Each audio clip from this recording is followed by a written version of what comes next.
NFL, etc. 190, terça-feira, 16 de julho de 2024. Eu sou o Ticas e, infelizmente, o vírus do chinelinho atacou novamente este podcast. Depois que o nosso psicólogo residente pegou o gosto pela chinelagem, ele nunca mais foi o mesmo. E hoje, mais uma vez, ele fura aqui a nossa gravação para desfrutar de valorosos momentos de lazer em família, muito provavelmente em algum lugar paradisíaco aí ao redor do nosso país. Então, como aqui no NFL, etc., nós somos adeptos do Do Your Job, do Next Man Up, famoso Next Man Up, o próximo aí na fila. Quem já levantou do banco e entrou correndo no campo é quem? É ele, nosso estagiário, nosso TikToker e nosso mestre dos cortes, Matheus Moraes, o nosso MM. Fala, MM, bem-vindo de volta. Conta pra gente o que você tem feito de bom, meu querido. De bom eu não tenho feito nada, apenas trabalhando, que não é tão de bom, né? Mas seguimos aí e quem sabe um dia serei eu um lugar paradisíaco desse Brasil. Trabalhe bastante, que o seu chefe irá bastante lugares paradisíacos. É o que reza a lenda aí, dos memes pela internet afora. E direto da Bahia dos Estados Unidos vem ele, contando os prejuízos do tumulto da final da Copa América lá no estádio do seu time. Nossa voz da experiência e não necessariamente da sabedoria. Wallace Matos, o nosso Oli. E aí, Oli? Se na Copa América já foi assim, quando chegar a Copa do Mundo, vai ser como, hein? Fala, Ticas. Fala, galera ligada na NFL, etc. Ticas, eu até arrumei alguns caminhos para poder, durante um jogo de NFL, se eu algum dia estiver em Miami, invadir o gramado. Aliás, o estádio e o gramado. Que, pelo amor de Deus, a hora que a Conmebol falou pro pessoal, não, fica tranquilo, a gente vai organizar aqui a final da Copa América. A Conmebol avisou, vocês querem que a gente chame o pessoal do Brasil lá? O pessoal tá acostumado com tumulto e tal. Não, a gente organiza Super Bowl, a gente organiza jogos de futebol americano, tá tranquilo, toca pro pai. E eles não sabiam que ia só a torcida da Colômbia e da Argentina para poder estar ao redor do estádio. Tem um comunicado, Chico, da Conmebol, falando que várias pessoas, milhares de pessoas sem ingresso estariam nos arredores do Hard Rock Stadium. Sabe o que a organização e a polícia e as autoridades lá de Miami fizeram? Não é comigo que eles possam frequentar, possam participar da festa, só não vão entrar no estádio. Quem disse que eles não entraram? Entrou até cachorro, entrou papagaio, periquito, cachorro colombiano, argentino e uns brasileiros aí também, que eu sei que já invadiram a parada. Quando a dona achou de volta o cachorrinho, eu fiquei muito aliviado, tá? O cachorrinho pulando, sumindo no meio do tumulto da galera ali. A dona desesperando. Eu passei mal. Ainda bem que essa história teve final feliz. Agora, se você usou essas imagens pra se inspirar em quando você for, onde que você pode ali pular pra entrar, deixa eu só te avisar. Eu acho que naquele da galera entrando no duto de ar, eu não sei se você passa não, hein? Eu sei que você tá fininho aí, tá crossfiteiro, mas você acha que você passa? Não, eu vi que tem uma trepadeira que vai até o segundo nível da rampa e que o pessoal pulou na grade lá. Ali eu consigo escalar. O rope climb aqui tá em dia. Ah, meu Deus. Essa Copa do Mundo vai ser demais. Vai ser demais. Aguardemos. Hoje o nosso sistema vai ser o seguinte, se o cachorro deixar, né? Olha aí, ó, a manifestação em solidariedade ao perro perdido lá na final da Copa América, tá? Hoje é o seguinte, headlines pra gente fazer aquele apanhado rápido das últimas notícias da semana. E na sequência, o nosso especial Resente etc. Primeiro a gente fala rapidinho do segundo episódio do Hard Knocks New York Giants. E depois vamos pro que interessa, que é falar sobre a Receiver, a série que acabou de estrear na Netflix.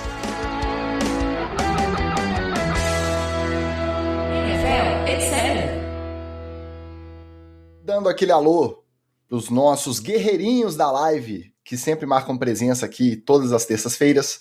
Na área, o Washington Ferreira, o Escolástico, o Vitor Leme e também o nosso Alexandre Gre Serpa. E o Serpa manda o seguinte, ó, até o cachorro sabe que o uniforme é verde, não adianta negar, Wallace. É só ver a diferença de tonalidade do tecido azul atrás de ti. Homem não sabe cor, Ticas. Homem não sabe nome de cor. Homem sabe as 5 cores no máximo. O Greco prova aí que é um espécimen da homem cisgênero heterossexual. O nome da cor é Aqua. Existe, está lá, está na paleta de tonalidades. Chama Aqua. Não fui eu que nomeei. Está lá. Que é diferente do teal, que é a cor do Jacksonville Jaguars, que é uma tonalidade de verde e azul diferente. Olha aí, NFL etc. também é cultura. E quem falou em verde, olha só quem apareceu. Direto de Itaquera, tá lá o nosso Lelinho, o Flávio Venâncio já tá prospectando os ambientes para a gente poder realizar o nosso tailgate pré-jogo da NFL no Brasil. Aí ele tá lá fazendo esse sacrifício de ir de boteco em boteco antes do jogo do Timão para poder prospectar pra gente poder decidir onde será o nosso encontro em setembro. Então, muito em breve, novidades aqui no nosso feed. Vamos trabalhar. Parece notícia repetida, mas agora tudo indica que é oficial. O Brandon Aiyuk pediu mesmo para ser trocado pelo 49ers. Só que o disse-me disse que se arrastou por toda a off-season continua. E o time já se manifestou dizendo que não tem a menor intenção de trocar o recebedor. Na semana passada, o Aiyuk, com o jeitinho dele também, é demais, né?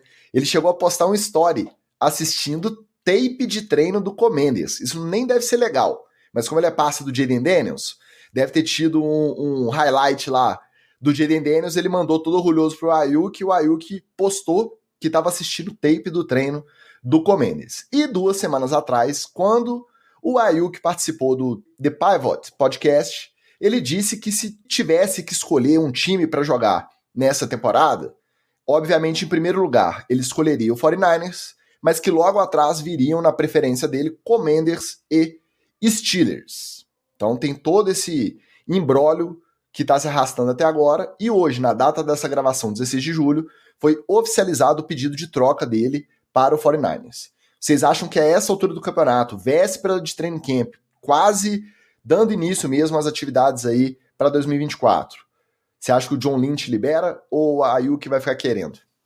Vai ficar querendo, eu acho. Aliás, se você reparou, e a gente vai falar da série daqui a pouquinho, você foi para ver a série sobre o Deebo Samuel e o George Kittle, você viu os melhores momentos do Brandon Aiyuk, porque ele foi o recebedor mais confiável do 49ers durante toda a temporada passada e, se não foi, há 2 temporadas também. Então, ele tem tido um desempenho muito regular, tem sido muito confiável na recepção das bolas e, obviamente, fez a recepção mais fantástica da temporada passada, que foi a que quicou na capacete do cara do Lions e ele entrou abraçando a criança ali para o 49ers. O Aiyuk é ponto focal desse ataque. Na verdade, é ponto fundamental, pedra fundamental. Porque ele roda com os caras mais talentosos, o Deebo Samuel correndo para lá e para cá e tal, mas o Samuel direto tá machucado. O Kittle, às vezes, não tá num bom dia. O McCaffrey, de vez em quando, é parado. Então, o Aiyuk é essa válvula de escape desse ataque do 49ers. Acho que é uma peça muito importante para poder o 49ers se desvencilhar dela. Embora jogador insatisfeito não é bom ter vestiário nunca, né, Ticas? Eu acho que o Aiyuk não é uma peça tão fundamental assim, porque a gente já difere a minha opinião da sua, porque a gente viu, já dando spoiler da série Receiver, que o Deebo Samuel ficou de fora 3 jogos e os 49ers foi mal nos 3. Só que, independente dele ser ponto focal ou não desse time, eu acho que ele está tentando mais cavar a renovação dele do que qualquer outra coisa, porque ele não está virando e falando assim, do tipo assim, não, eu quero ser trocado e eu quero ir para um time contender, eu quero eu quero ir para às vezes para o Seattle Seahawks, não seria o caso, mas até mesmo para um rival ou ir para algum time, tipo o Baltimore Ravens, que sempre é bom ter mais um recebedor, não sei o que. Não, ele jogou o Commanders, que tem o parça dele, o Jayden Daniels, e os Steelers. E os dois não são, assim... Se o seu jogador virar e falar assim, eu quero ir pro Commanders ou pros Steelers, beleza, não vai ser o que vai me doer agora, não vai ser o negócio que vai me falar do tipo assim, não, mas o cara também queria sair para um outro time contender. Não, ele queria pegar passe do Russell Wilson. Você realmente acha que ele queria pegar passe do Russell Wilson? Então ele, eu acho que ele jogou 2 times, Aí do tipo assim, não, ó, eu jogaria nesses 2 times, eu quero ser trocado, só que eu acho que periga ele ser trocado se até no meio do ano o carro desandar.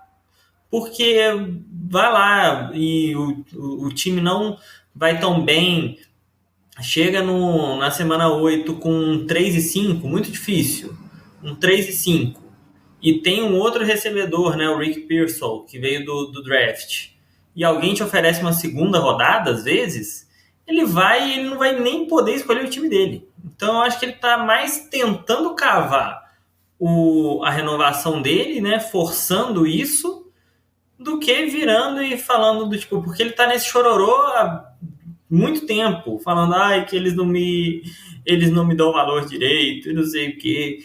E assim, eu acho que ele tá mais tentando sair com o seu do que qualquer coisa, mas se bobear, periga ele sair disso sem nada. E spoiler da série, o receiver tá querendo ir pro Commanders para ficar com parça dele.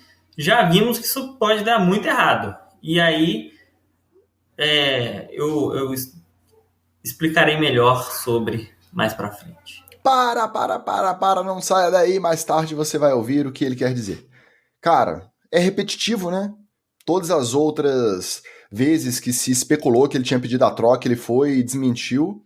Aí hoje ele veio e falou que pediu mesmo, saiu com todos os insiders aí, os famosinhos, postaram que ele oficializou o pedido de troca. Logo na sequência, o 49ers disse que não tem intenção de trocar, o que também pode ser blefe, às vezes é só para aumentar a pedida.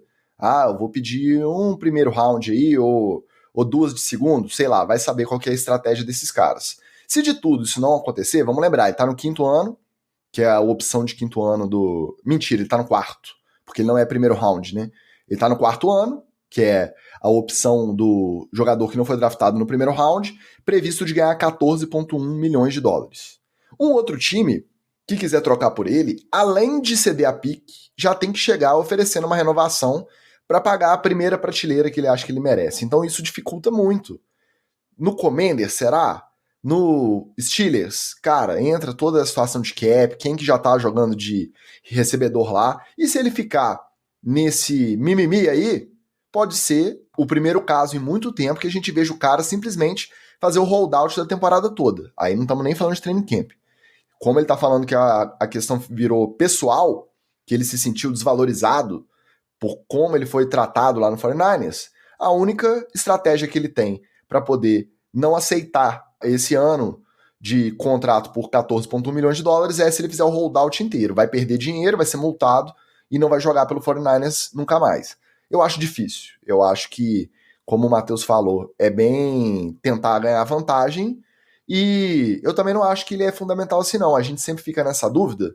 Eu não sei se a própria série acabou pegando um pouquinho nele, porque é só George Kittle e Deebo Samuel o tempo inteiro. São os que aparecem mais na série. E ele tá lá, ralando, pegando bola, e não foi artista da Netflix. Sei lá até que ponto isso pesa na cabeça do cara também. Então vamos aguardar, mas eu acho que o cenário não é bom pro cara. É lógico que pro 49ers manter um jogador insatisfeito também não é bom, mas para ele tá pior, porque ele já demonstrou insatisfação, fica fazendo esses joguinhos de mídia também, de dar entrevista e podcast falando de outros times, postando tape de outro time, pra ver se força uma barra. Aí se fosse o John Lynch, aí que eu não trocava mesmo, só de birra. Fica aí então, quer fazer holdout, faz. A gente pega o Rick Pearsall aí, coloca no seu lugar, e o Deebo Samuel saudável, o George Kittle ainda tem gasolina no tanque, vamos que vamos. Cara mimizento, só. Falando em mimizento, em agosto de 2021, o Jamal Adams assinou com o Seahawks, aquele safety lá, bem controverso. Ele assinou um contrato com o Seahawks que poderia valer até o máximo de 4 anos e 72 milhões de dólares totais. Em julho de 2024, ou seja, menos de 3 anos depois, ele assinou com o Tennessee Titans pela bagatela do mínimo de veterano, ou seja, 1 milhão e 125 mil dólares para jogar essa temporada. Para não falar que foi só isso, ele ainda ganhou um bônus de 167 mil dólares pela assinatura desse novo contrato. Negócio da China ou ainda tá caro, dado o histórico do nosso glorioso Jamal Adams? Assim, eu não acho que é um negócio tão ruim, porque o Kevin Byard, que era o safety, o grande safety dos Titans, foi embora, e eles mantiveram, né, o Amani Hooker, que é um bom safety do time. Faltava um outro safety, eu até fui abrir o depth chart deles aqui, e é um monte de nome genérico criado no ChatGPT. Aí, vale a pena, o negócio você tem que parar para pensar. Vale a pena se arriscar? Para mim, vale você pagar um preço baixo desse, num jogador que, no mínimo, te traz, às vezes, um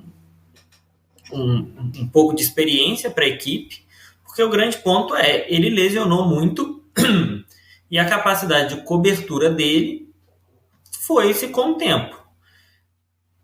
Você pode usar ele em algum pacote que você tenha, porque ele sempre foi muito bom em blitz, fazendo blitz.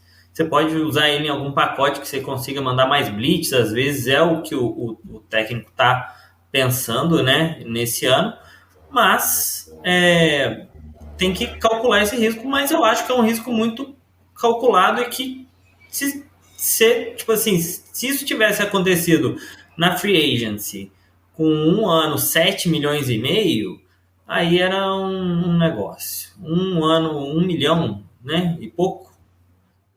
Ele sai até barato para o que ele pode apresentar. Fez certo o Titans, porque não é nada, é um jogador experiente, que no mínimo vai poder ajudar numa transição. O Titans perdeu o coordenador defensivo, foi pro Giants, e realmente agora ele pode ajudar nessa transição, já que lidou com defesas e tem experiência na liga.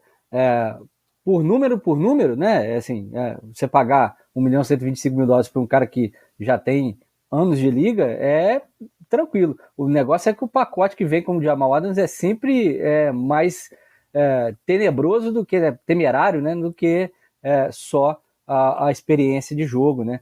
De novo, é um cara que pode afetar negativamente o vestiário.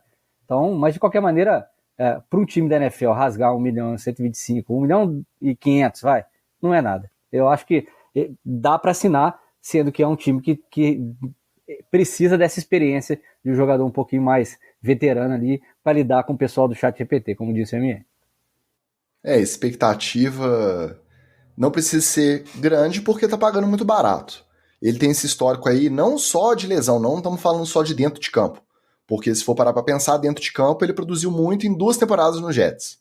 No Seahawks, quando ele forçou a saída do Jets para ir para Seattle, ele já não foi o mesmo cara. Ele teve alguns momentos e foi só. Depois é lesão em cima de lesão, falação no vestiário, desagregador de vestiário, aquelas coisas. Paga 1 milhão? Tá dando dor de cabeça? Corta. Para eles não vai fazer muita diferença e vale a aposta, porque se ele funcionar, é um reforço de um cara que em algum momento foi de primeira prateleira, você pagando muito barato. Eu acho que a aposta é válida e ela é mais uma das apostas do Titans. Ninguém tá falando do Tennessee Titans, mas eles fizeram alguns movimentos no mínimo interessantes essa off-season. Vamos lembrar que levaram Calvin Ridley, levaram Tyler Boyd. Então, essa nova gestão do Brian Callahan lá, ela tá ficando interessante. A gente não tá falando nada e pode ser que dê mais certo do que a gente imagina esses figurões indo parar lá em Tennessee. Vamos aguardar. Essa é boa, hein? O sabático do Bill Belichick, ele parece que vai ser sabático só de sideline mesmo. Porque o homem vai trabalhar, viu? Além de ser flagrado recentemente passeando pra cima e pra baixo com a nova namorada durante a off-season, o Gold também confirmou que assinou com a CW Network para integrar o grupo de comentaristas do Inside the NFL, um programa semanal que é um dos mais tradicionais aí de debate sobre os jogos e os personagens da liga.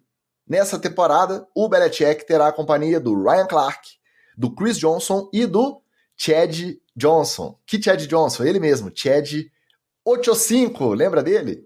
Lembrando que anteriormente, no final da temporada passada, então no começo da off-season, o Belichick já tinha confirmado participações no Manicast e no The Pat McAfee Show durante essa temporada 2024. Então, vai ter Belichick no Pat McAfee, vai ter Belichick no Manicast, vai ter Belichick no Inside the NFL.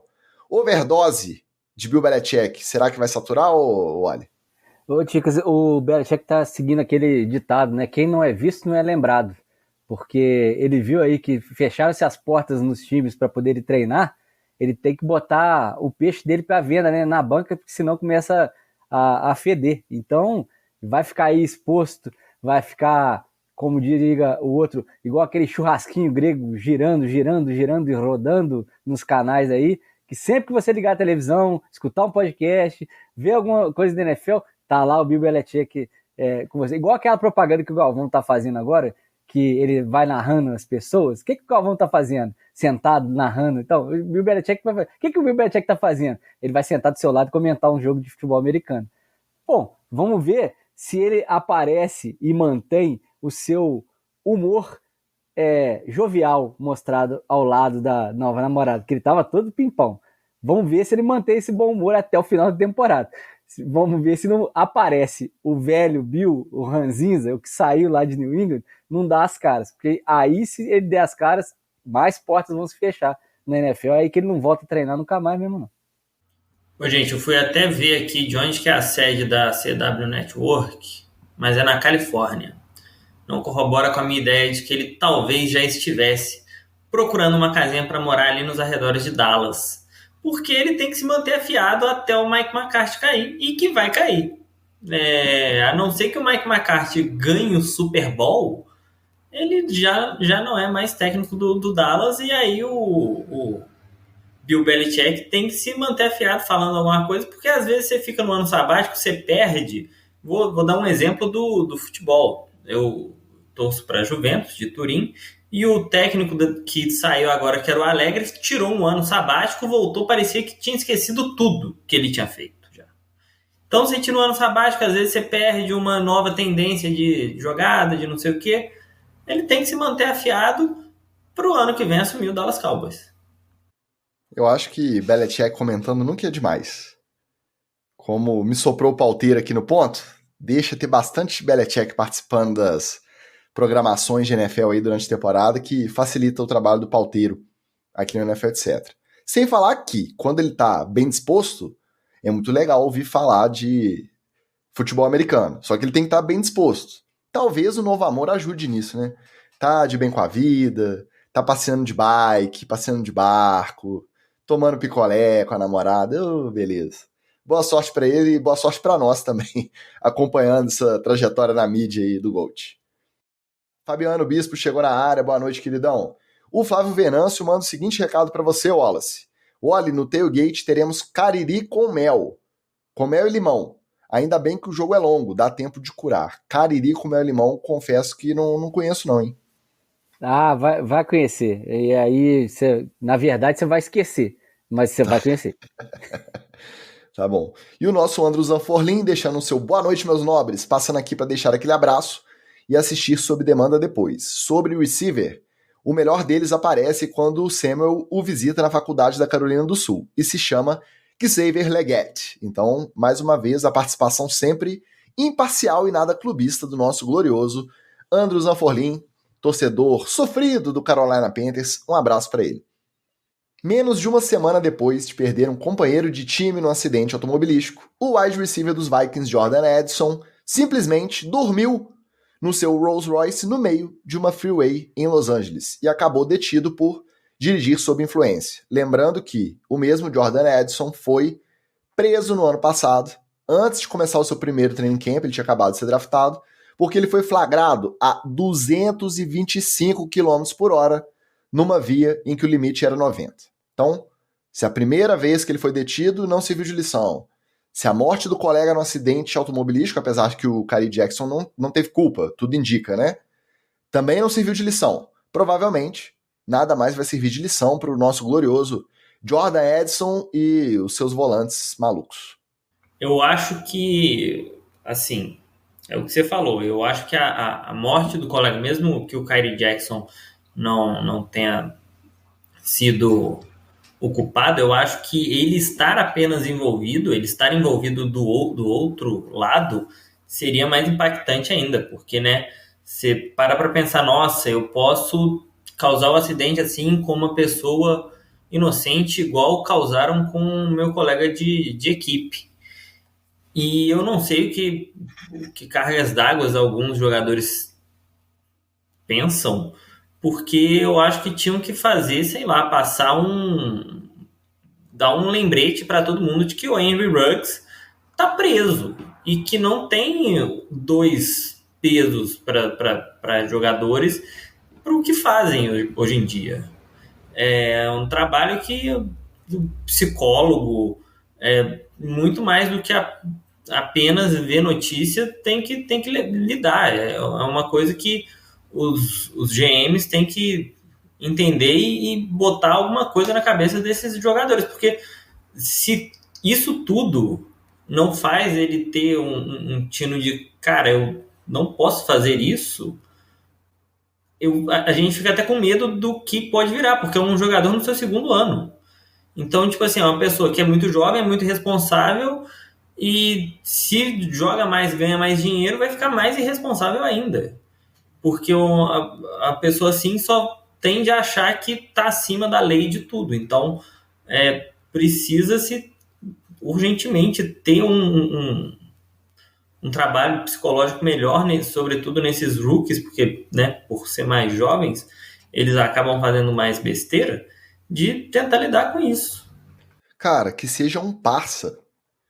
Alguém no ciclo do cara que tá fazendo rolê com ele, que tá vendo o entorno, tá lembrando do histórico do ano passado, tá vendo o outro colega que faleceu antes de estrear na NFL, um cara pra olhar e falar assim, bicho, não vai pegar o seu Rolls Royce e dirigir na freeway, bicho. Deixa, chama o Uber, deixa que eu levo, dorme aqui, dorme em algum lugar, a gente chama alguém pra levar o carro. Não tem um com consciência no círculo inteiro dele. Esses caras não andam sem uma galera junto, não. Sem vários parças aí. E não tem um pra se oferecer, pra resolver. Não tem um com o mínimo de consciência pro cara não ficar se metendo nessa. Pô, eu fico bolado, tá? Mas às vezes até tem, Ticas, e aí rola uma parada assim, que ou o grupo isola essa pessoa, ou essa pessoa se afasta, porque não quer ver quando aconteceu uma tragédia, porque essa tragédia já está contratada, né? Agora, o MM citou bem, isso também tem parte de responsabilidade do pessoal dos times da NFL, né? E aí, vamos voltar lá pro high school, pro college também. Esses caras são criados para acreditar que estão acima do bem e do mal. E, na verdade, o trabalho psicológico com eles deve ser muito mais intenso do que com a juventude normal, que já é algo hercúleo criar um adolescente, um jovem nesse dia a dia de hoje, né? Lamentar que essa cultura do carro, dessa coisa de freeway, de ser super poderoso quando entra no automóvel, isso é muito sociedade, né? A gente pode comparar com a evolução dos carros americanos, que viraram SUVs gigantes, tanque de guerra no máximo, quando chega exagerados, a cultura japonesa, por exemplo, que foi minimizando os carros em miniatura, a bateria, que é para ter espaço e trabalhar bem na cidade em conjunto, né? O americano foi ficando individualista e o carro foi aumentando de tamanho e ganhando músculo.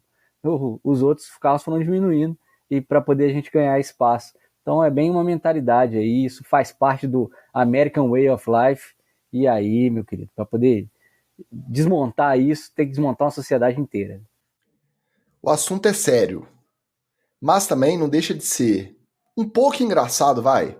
O cara ser preso num ano dirigindo a 225 por hora e no outro parado no meio da via de velocidade alta de nessa limite. Nessa aí dá até para defender, porque ele não estava dirigindo. Não dá melhor parar do que acelerar, né?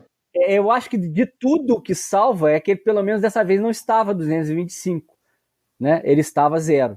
Então, de tudo o que pode ser feito em benefício dessa criança de mentalidade ruim, é que pelo menos a atitude dessa vez foi a correta. Eu estou bêbado, eu vou encostar o carro, eu vou parar o carro.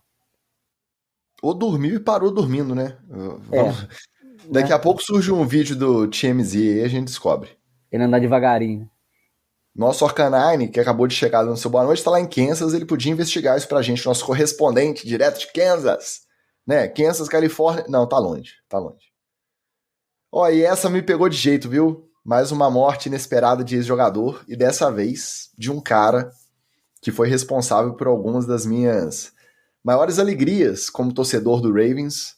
O wide receiver e retornador Jacoby Jones faleceu no último domingo aos 40 anos e a causa da morte ainda não foi revelada. Segundo a família, segundo a nota que a família divulgou logo após a notícia, ele faleceu pacificamente durante o seu sono.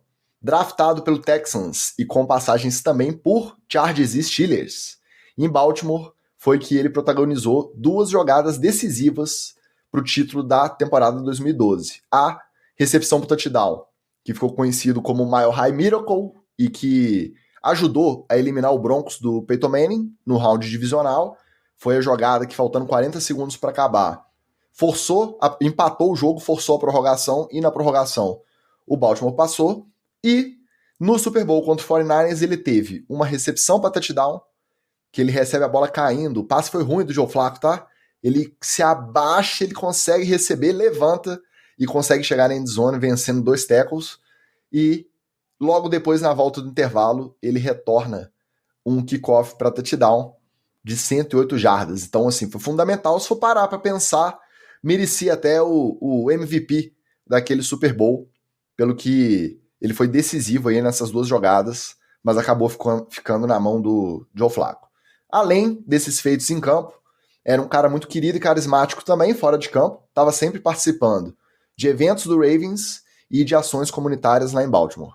E ficou muito lembrado também, até pela galera que não acompanha a NFL, pela sua participação no Dança dos Famosos americano, em que ele ficou em 3º lugar. Então, muito triste e pega duplamente, né? Primeiro que é da nossa idade, aqui no MM não, o MM tá mais jovem.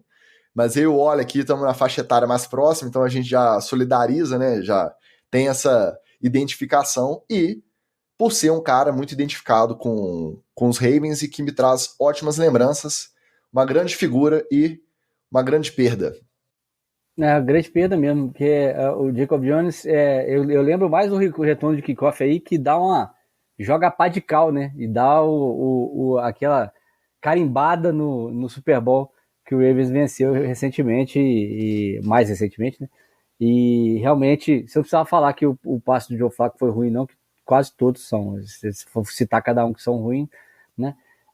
Mas ele, para mim, é o MVP do meu coração daquele Super Bowl, né? Eu acho que merecia também.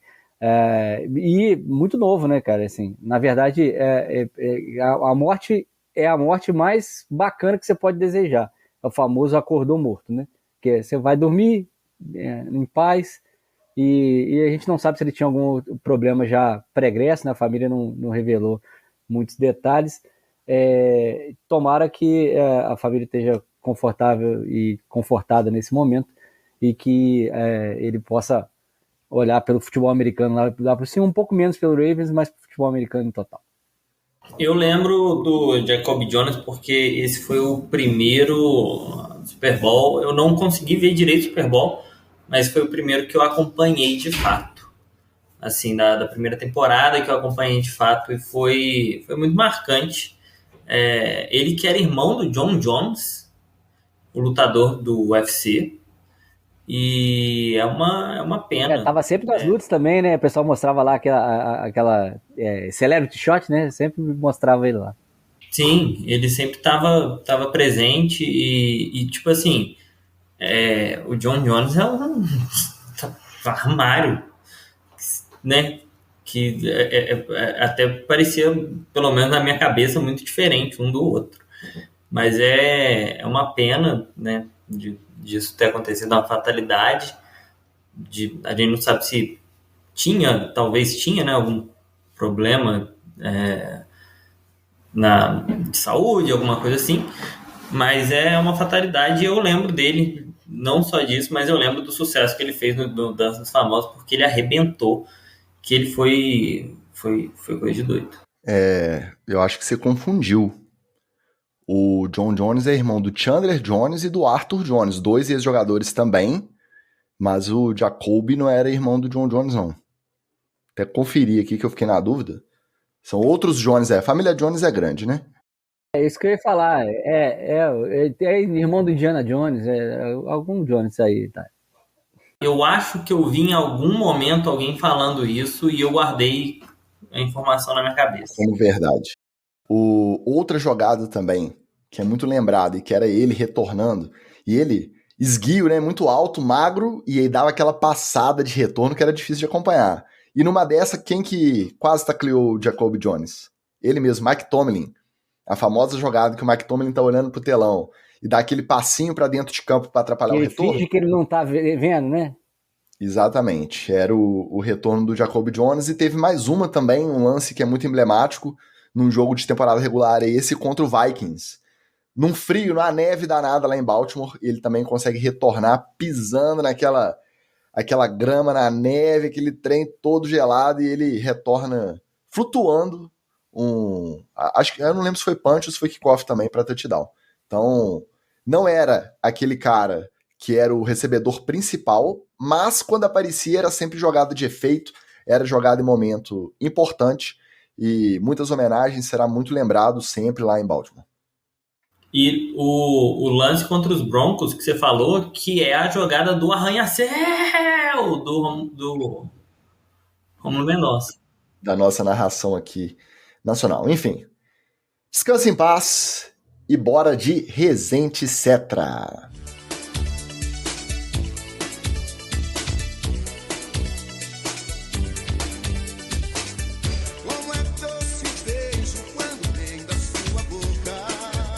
Antes da gente ir pro sucesso da Netflix, nem sei se é sucesso, tá? Nem vi os números de audiência, mas vamos falar primeiro do segundo episódio do Hard Knocks, lançado nos Estados Unidos na terça-feira passada e aqui no Brasil no domingo, com legendas em português pela Max. Esse segundo episódio teve um foco maior no Combine. Eu gostei, o nosso Oli não gostou tanto, mas eu gostei porque bastidor do Combine e perceber um pouquinho como que a galera opera naquele ambiente que todos os times estão com os técnicos, os GMs, os scouts, todo mundo reunido ali, vendo a galera treinar. A famosa Olimpíada de Pijamas do Combine, eu achei bacana. É claro que, conforme a gente falou sobre o primeiro episódio, a gente não tem expectativa de ser tudo 100% espontâneo. É óbvio que tem muita coisa ali que o cara provavelmente faz para lançar no DVD, como diz o outro, ele sabe que está sendo filmado, e ele força uma barra para aparecer do jeito que ele espera que apareça no vídeo, mas mesmo assim eu achei muito bacana. Inclusive deram um destaque muito legal para a única scout mulher do corpo de scouts do Giants, que era a Hannah Burnett, e deixaram ela falar bastante e deram um destaque legal, achei bacana. E quando a gente vê as cenas do Combine com os outros times, eu acho que só dá para ver mais uma ou duas mulheres, o resto majoritariamente masculino. Então achei legal a produção ter esse tato de puxar a Hannah Burnett para falar bastante, né, olha? Sim, e ela protagoniza uma das coisas mais interessantes do episódio, que é ela falando sobre o Combine e tal, não sei o que lá, como é que tá no último dia. Logo depois que o Worthy bate o recorde do 40-yard dash, né, o tiro de 40 jardas, aí chega nela e ela fala assim: eu tô ansiosa pelo bar depois do Combine, que eles já não aguentam mais ver prospecto, eles já não aguentam mais ficar ali na beirada, tem uma porrada de gente que eles não vão nem nunca mais olhar na cara na vida, mas também protagoniza um outro bastidor bacana, que destacar a importância das entrevistas, que o Combine não é só o físico lá dentro do campo, não, que você realmente conhece a pessoa começando a conversar com ela. Então a Hannah Burnett brilhou nesse episódio, e depois ainda finaliza comendo um coquetel de camarão que deu água na boca, né?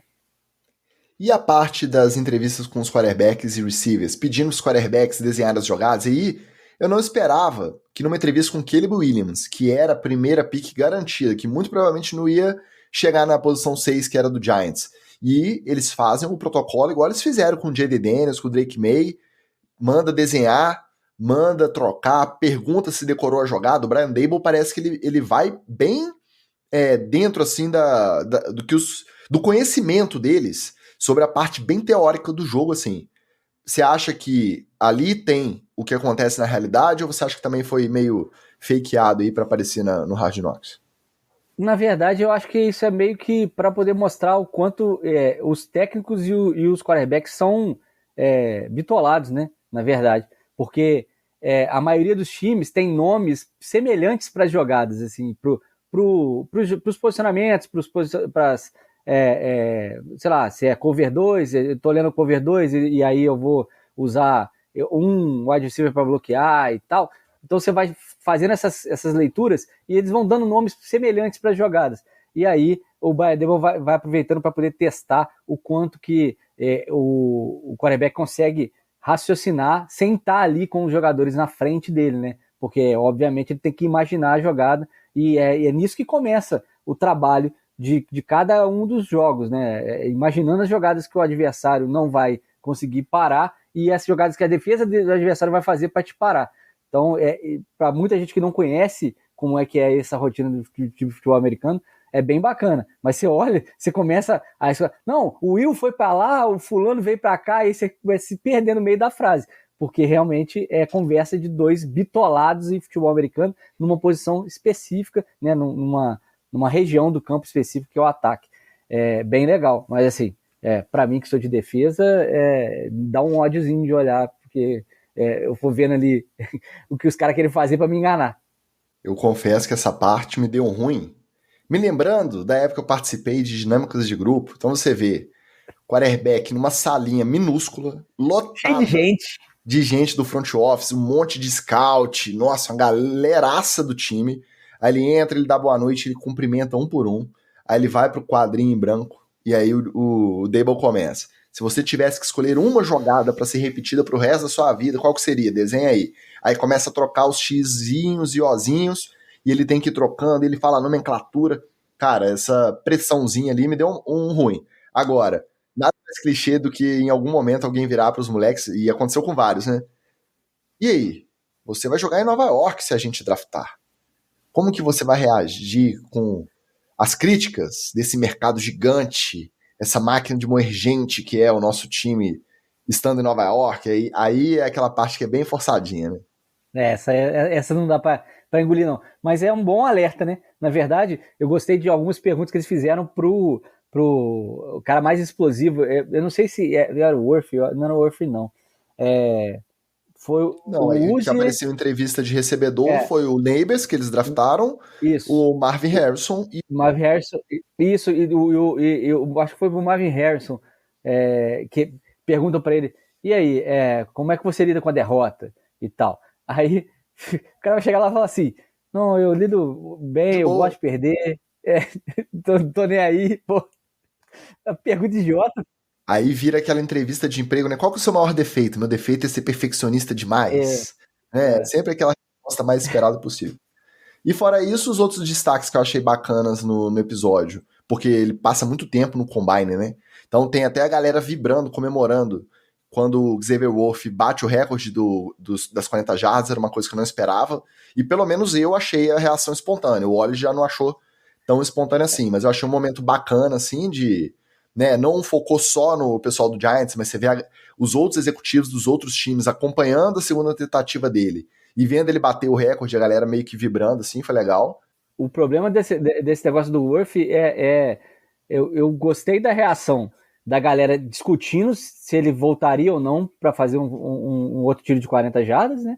Assim, porque aí você vê quem é que tá achando que ele quer se mostrar e quem tá achando que ele quer encarar o desafio mesmo, né? E uma galera achava que ele não ia voltar, né? Falou assim, pô, se eu tivesse feito 4,23, eu não precisava entrar. Porque pro que o Worth foi lá fazer, que é cavar uma vaga na NFL, 4,23 ele já tava dentro. Não precisava de mais, não precisava bater. Só que ele vai para poder deixar marcado o nome dele na história do Combine. Então, ele volta, ele mostra, além de tudo, outra veia um pouco mais competitiva, né?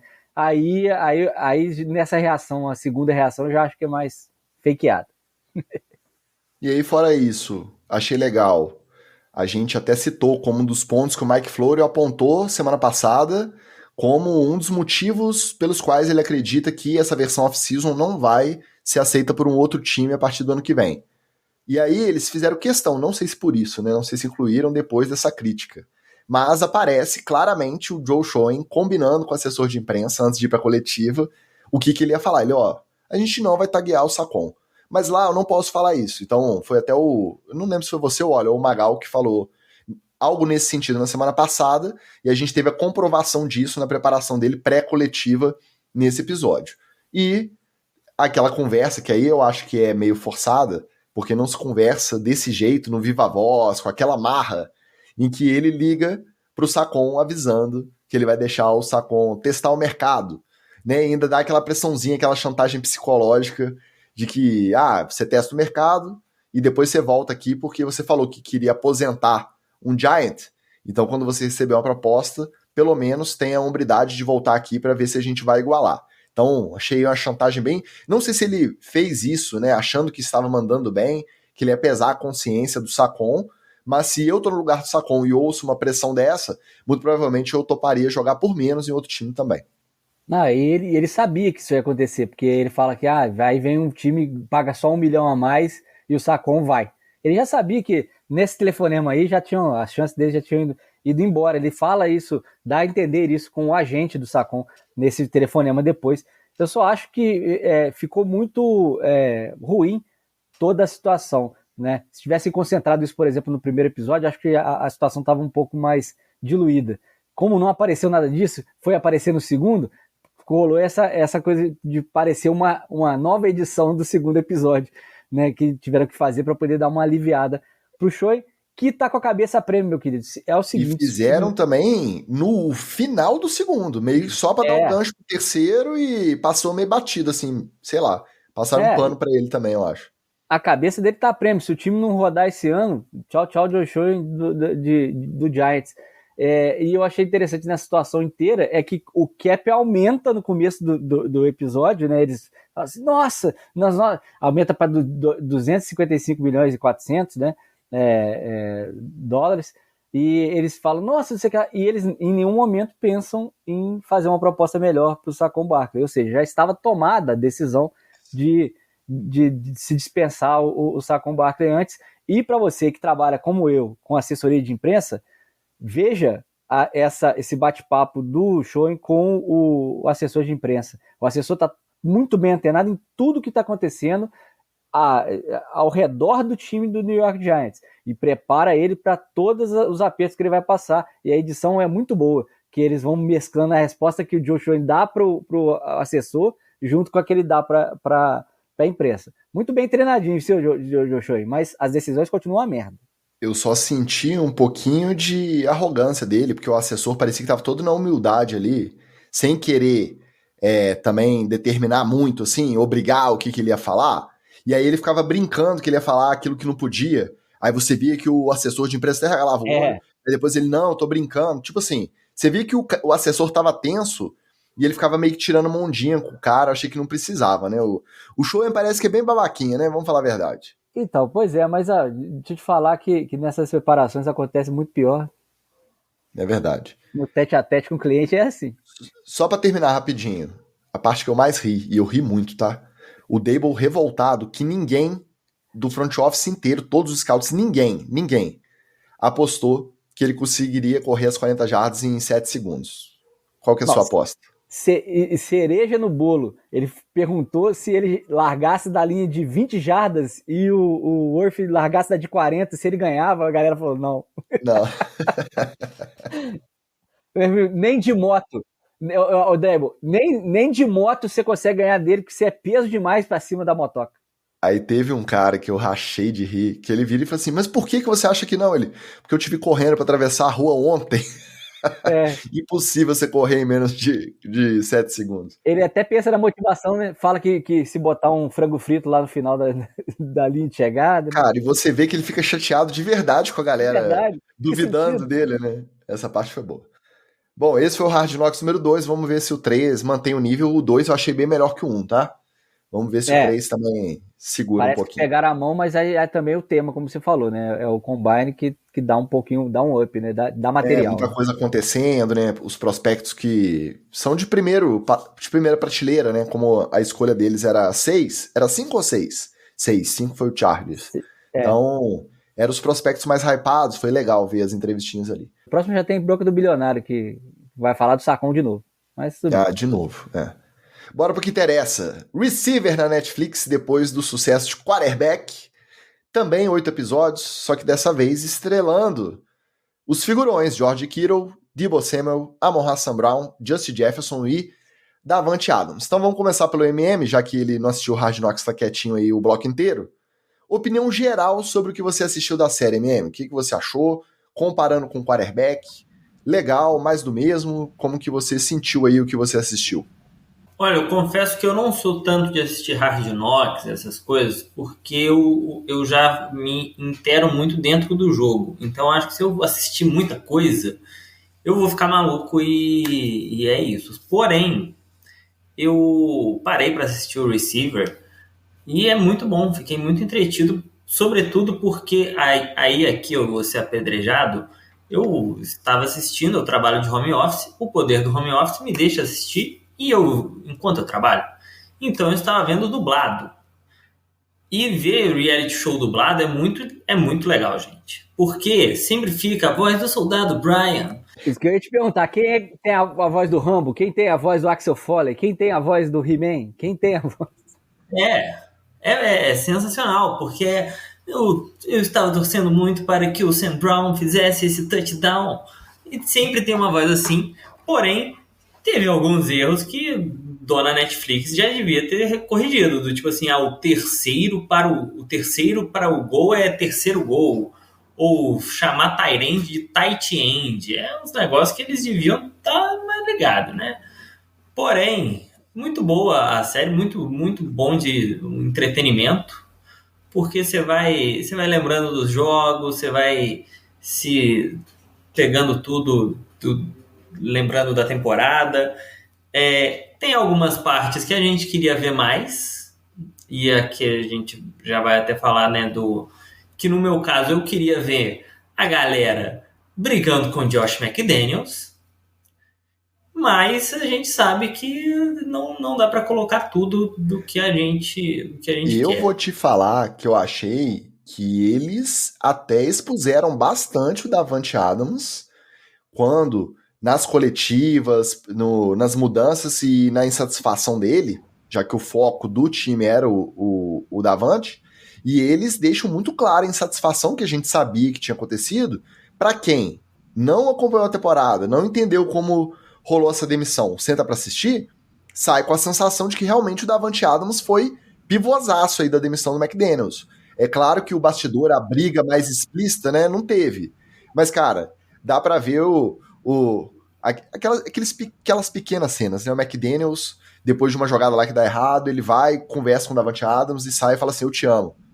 Aí o Davante Adams sai com a cabeça baixa e fala assim, também te amo. Tipo assim, aquela resposta do fim de namoro, que você já não tá mais com aquele mesmo sentimento dentro do seu coração, mas você fala só pra evitar a fadiga, sabe? E o Davante Adams sai. Então achei que, lógico que a briga eles não mostraram muito, mas o papel do Davante Adams na demissão do McDaniels, eu fiquei até surpreso deles mostrarem tanto, viu?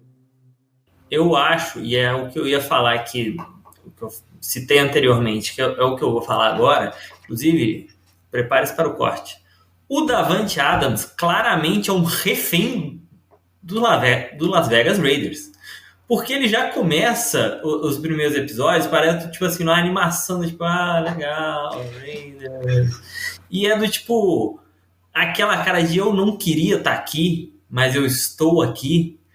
E aí você vai, tipo assim, a gente que é mais inteirado, a gente sabe que, tipo, terem mandado embora o Derek Carr bateu muito nele, porque ele estava lá pelo Derek Carr. E aí você vê o Josh McDaniels, que é o que a gente está citando aqui, que eu queria ver, porque que o Josh McDaniels, eles falam, não, o Josh McDaniels todo mundo gostava dele, mas tinha que ter um fator novo. Cara, não tem um vestiário de NFL que o Josh McDaniels passou que o pessoal não gostou dele. Tipo assim, que o pessoal gostou dele e ele não teve um que ele não arrumou briga. Só talvez nos Patriots, mas porque talvez ele ficava na linha por causa do Belichick. Então, assim, eu queria ter visto mais, só que você vê que o Davante Adams, ele depois, e talvez esse seja o trunfo do Antonio Pierce, que eu não acabei todos os episódios, gente, igual o Tigas falou, porém no episódio que eu acabei aqui, que eu acho que é o 5, ele tá o Antonio Pierce falando, tipo assim, não, cara, eu quero que vocês sejam vocês mesmos, que vocês floresçam, que vocês mostrem o que vocês gostam de fazer, e talvez esse seja o trunfo do cara. Por isso que o pessoal gostou tanto dele que decidiu manter ele.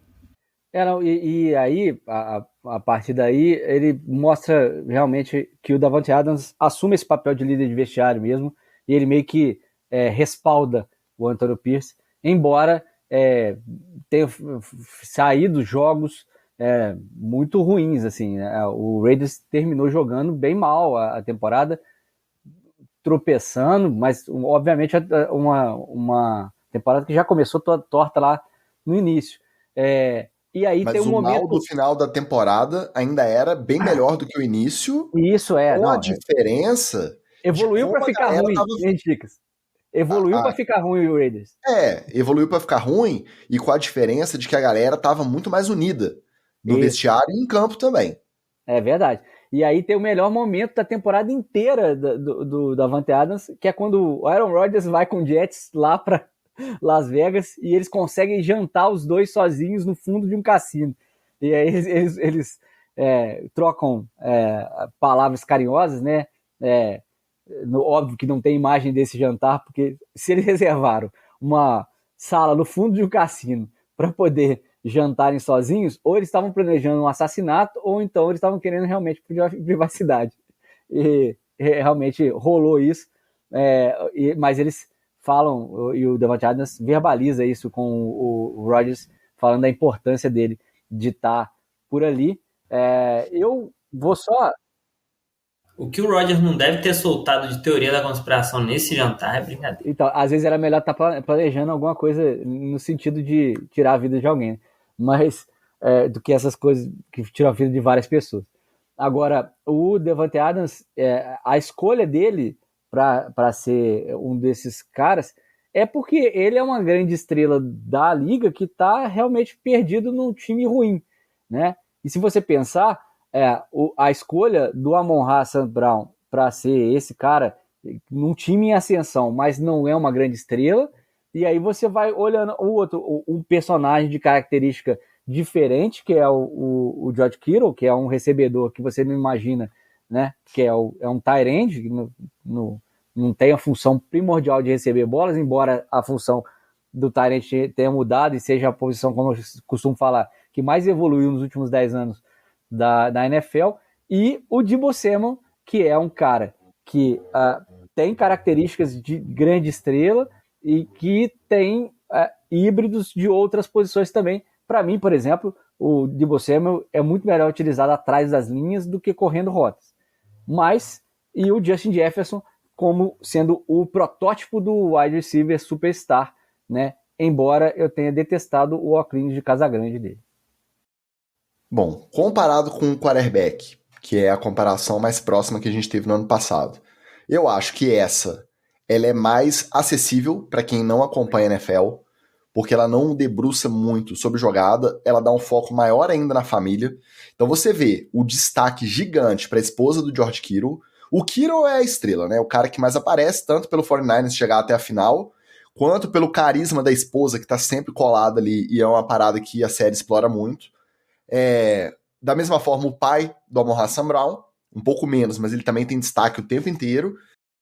Aliás, Tico, que família, hein? Essa do Amon-Ra St. Brown, hein?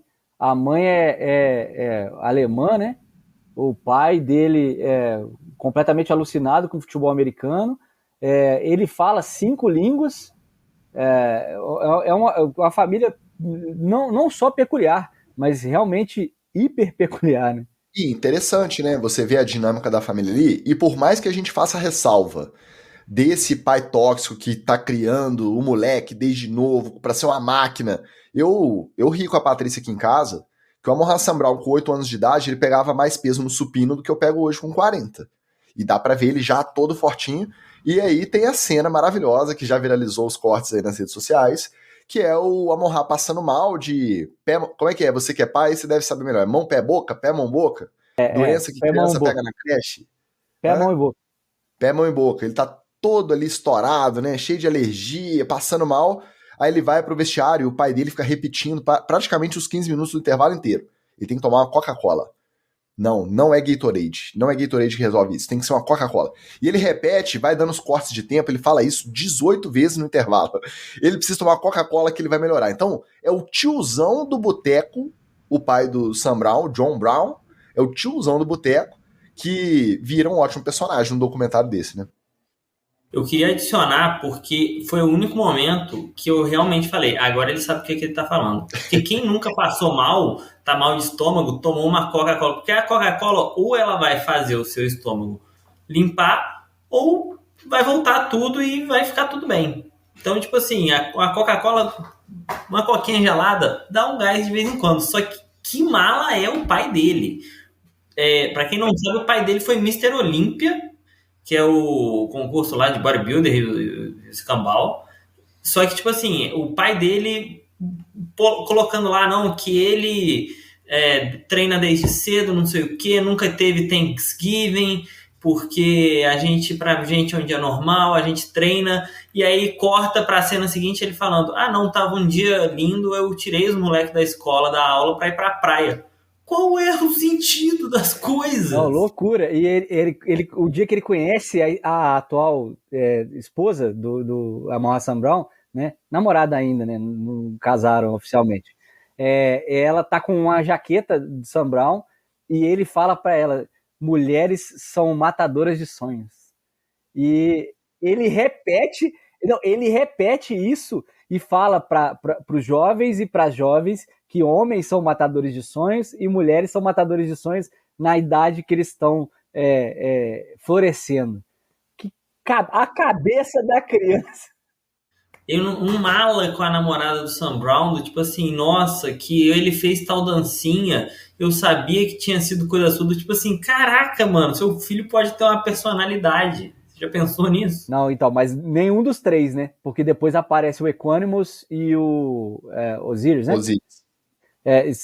Nas arquibancadas, até no jogo contra o 49ers, né? Que eles estão vendo os jogos, você vê que eles estão tensos. O pai deles está tenso atrás, estão mais tensos ainda. E aí, quando o Amon-Ra é todo cheio do ranço, e aí se sente totalmente rejeitado quando não faz o Pro Bowl, e fica listando os recebedores que foram draftados antes dele, você vê que ele não roubou nada de ninguém, ele só herdou. Né? Porque um cara criado pelo John Brown, basicamente, não tinha como ser muito diferente nesse esquema do ranço aí, do foco, de ser cabeça dura. É um tiozão de boteco que, na verdade, em vez de ser o tiozão da cerveja, era o tiozão do halterofilismo quando era jovem, né? Porque foi Mr. Universo e isso tudo.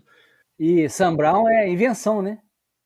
É invenção, porque ele é Brown só. Ele é só Brown só. Aí o Sam Brown, e tinha um outro para escolher. Ele era Sam Brown ou... eu não vou lembrar agora. O nome alemão. Então, era Sam Brown ou... Aí Van Brown.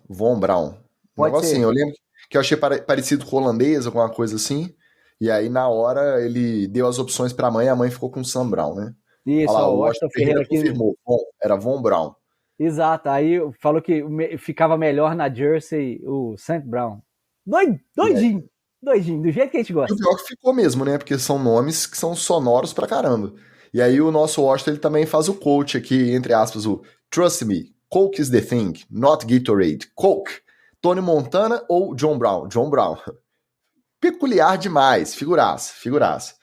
Só que aí, vai passando a série, e aí a gente vai ficando meio de bode, né? Porque vai repetindo muito as mesmas falinhas dos caras ali, aí a gente vai dando uma saturada. Eu saí, depois de completar, sem aguentar mais George Kittle, velho. Porque essa coisa dele ser o legalzão, extrovertido, me deu uma saturada. Parece que soa muito forçado, muito artificial, porque parece que o jeito dele, né, fez muito sucesso, a galera gosta muito pelo carisma e tal, e aí ele incorporou esse personagem, ele não consegue sair nunca mais.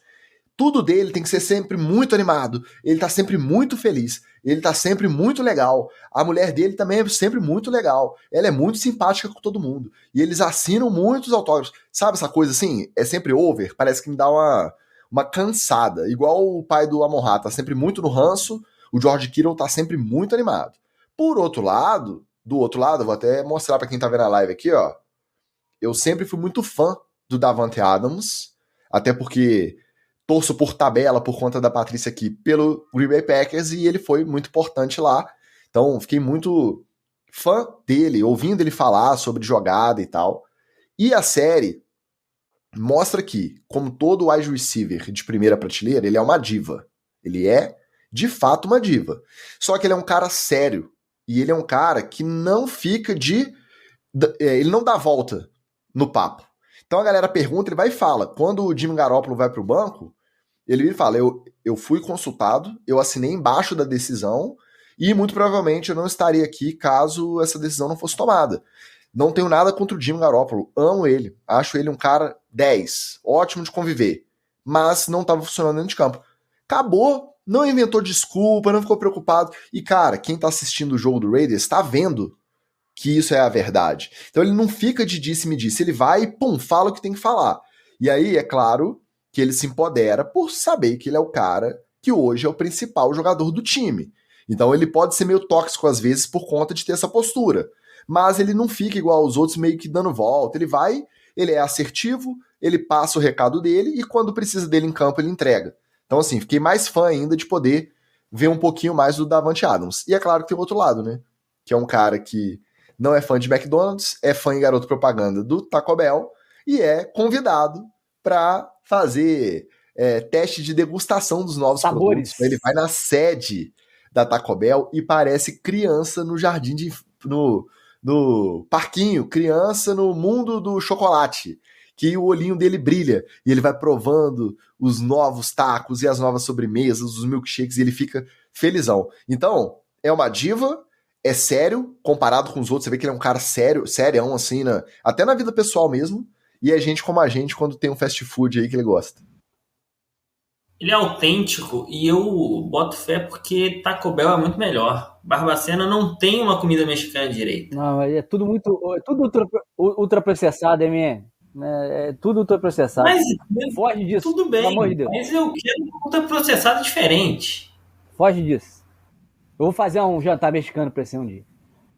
Não, o meu é bom. O meu é o melhor daqui da cidade. Eu aposto 10-1 que o meu é melhor. Agora, falando sério, não sobre Taco Bell, o Davante Adams é o que o Justin Jefferson vai ter que se tornar lá em Minnesota com essa renovação, né?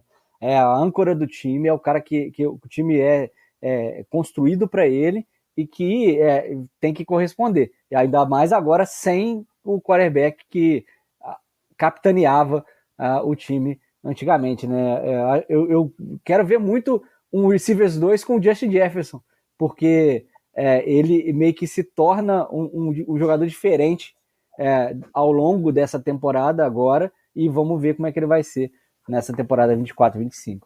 Eu lamentei a participação dele, porque até pelo fato dele ter passado muito tempo lesionado na temporada, por conta do hamstring, ele ficou... Acho que ele foi para Injury Reserve e ele demorou até mais tempo para voltar. Eu acho que ele ficou umas 6-7 semanas fora. Quando voltou, ainda teve aquela lesão no pulmão de novo.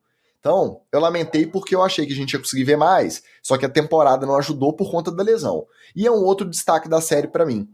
E aí é onde eu acho que ela é acessível. Na quarterback, a gente elogiou que até aquela lesão do tornozelo do Mahomes no divisional contra os Jaguars, que depois a galera fica mostrando tratamento, e isso virou assunto, né? Ele tinha uma entrada. Cara, nessa série, as lesões do Debo, principalmente do ombro, com a massagista ali em cima dele, e também no Davante Adams também tem muita cena de tratamento de lesão assim. Cara, eu já tive tendinite, eu já fiz físio com manipulação de ombro. Eu tava assistindo o Deebo Samuel fazendo careta, eu tava me contorcendo aqui em casa, só de imaginar com a diferença que ele faz isso 4 vezes por semana para tentar fardar e jogar na semana seguinte. Então, esse destaque eu achei muito legal. E de todos os recebedores aí que foram que estrelaram o documentário, todos eles passaram por algum tratamento e alguma lesão séria, mesmo os que não perderam jogos, durante a temporada. Então esse destaque eu achei bacana da série também. Confesso que eu não sabia da gravidade nem da contusão do pulmão do Justin Jefferson, né? Durante, né? Eu achei que era realmente algo que ele poderia lidar mais fácil, mas não era. Você vê que ele até faz um sacrifício para poder jogar na outra semana. A lesão do Deebo Samuel também não... Eu não vi, e assim, nem nos replays mostrados na série, eu não vi a gravidade na lesão. Você vê como é que um capacete batendo em você pode causar lesões graves sem que seja uma pancada extremamente forte. E só fiquei curioso o que aconteceu no vestiário com o George Kittle, né, que fecham lá, ele não tá ali levantando o ombro, de repente do nada ele volta, meu ombro tá bom, e não sei o que lá, e volta pra campo. Quer dizer, aí, né, tem um produtinho milagroso nesse negócio aí. É Coca-Cola. Coca-Cola. A primeira do Davante Adams, eles falam, né, que é lidocaína na veia. Quando ele sai sem conseguir levantar o ombro, ele vai, toma a injeção, volta, ele... Opa! Tô de boa.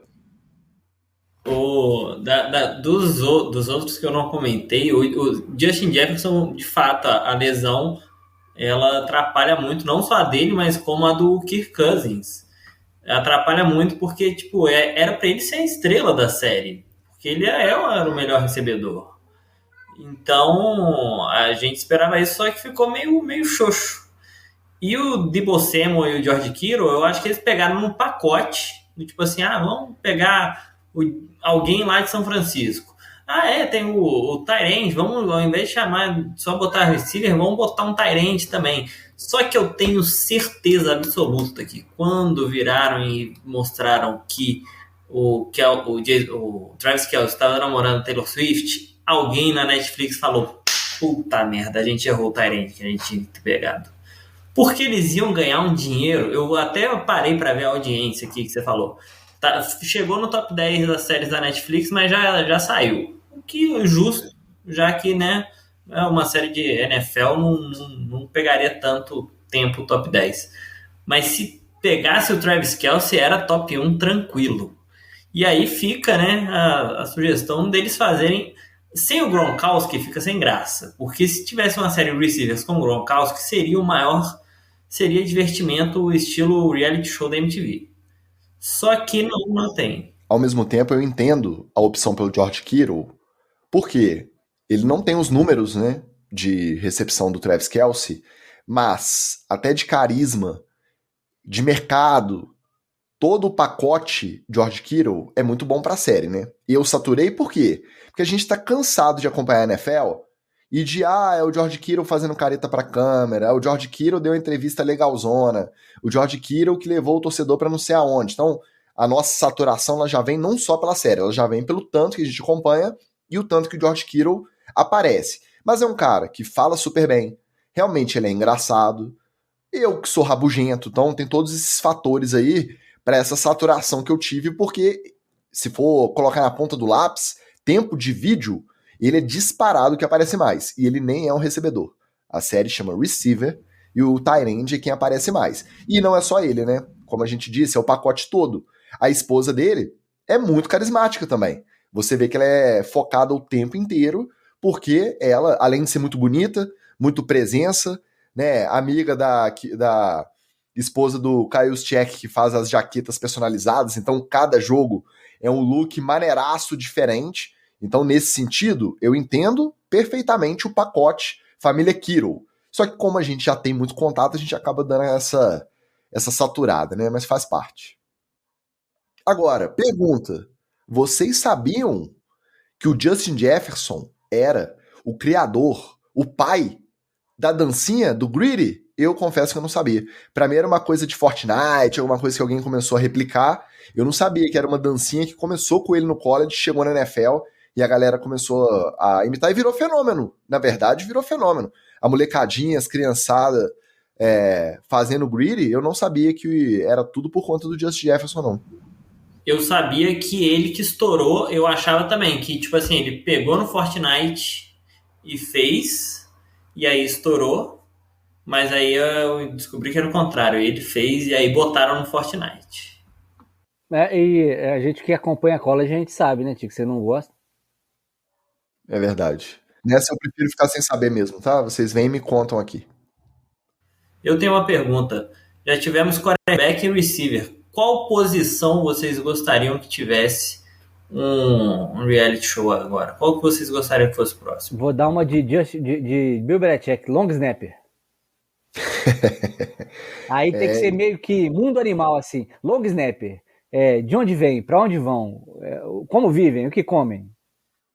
A gente adoraria ver um defensive tackles, um centers, mas a gente sabe que não vai ser possível, né? Se seguir a linha dos skill players aí, a próxima, muito provavelmente, vai ser running back.